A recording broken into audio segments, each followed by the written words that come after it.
غم سے نہ بھاگو، غم کے اندر ہی اس کا علاج چھپا ہوتا ہے۔ جیسے گلاب کانٹے میں اور یاقوت پتھر میں چھپا ہوتا ہے۔ کل میں ہوشیار تھا، اس لیے میں دنیا کو بدلنا چاہتا تھا۔ آج میں عقل مند ہوں، اس لیے خود کو بدل رہا ہوں۔ ایک درخت کی طرح بنو اور مردہ پتوں کو گرنے دو۔ جو بھی مجھے جانتا ہے اسے مجھے دوبارہ جاننا ہوگا، کیونکہ میں چاند کی طرح ہوں۔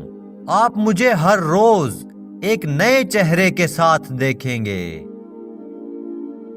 محبت بے پرواہ ہوتی ہے، محبت کی کوئی وجہ نہیں ہوتی، کیونکہ جہاں وجہ ہے وہاں منافع ہے، اور محبت نفع اور نقصان سے آزاد ہوتی ہے۔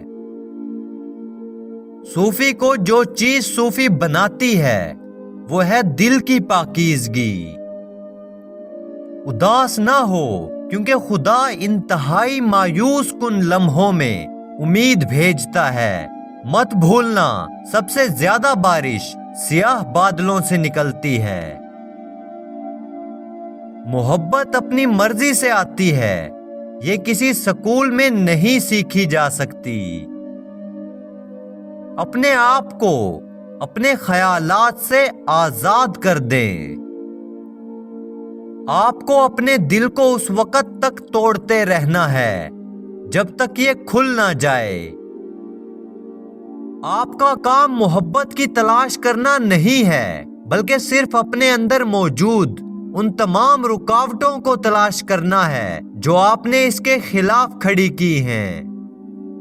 شکر گزاری روزی اور روزی میں اضافے کو لے کر آتی ہے۔ جس کا اچھا دوست ہو اسے کسی آئینے کی ضرورت نہیں ہوتی۔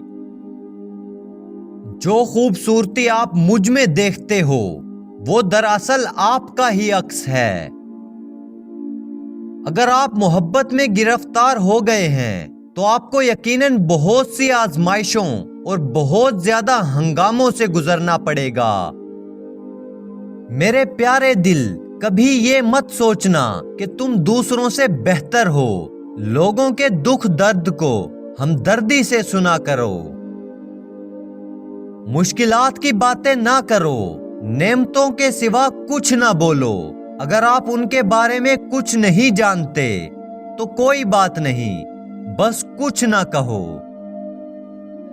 اے محبت، لوگوں میں تیرے بہت سے مختلف نام ہیں، لیکن میں نے تجھے ایک اور نام دیا ہے۔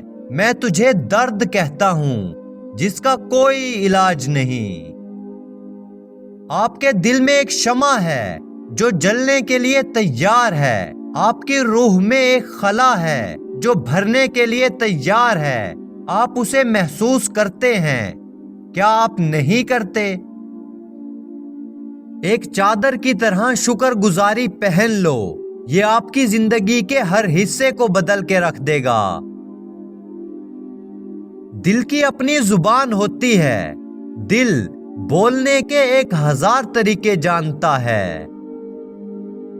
زندگی تھامے رکھنے اور چھوڑنے کے درمیان ایک توازن ہے۔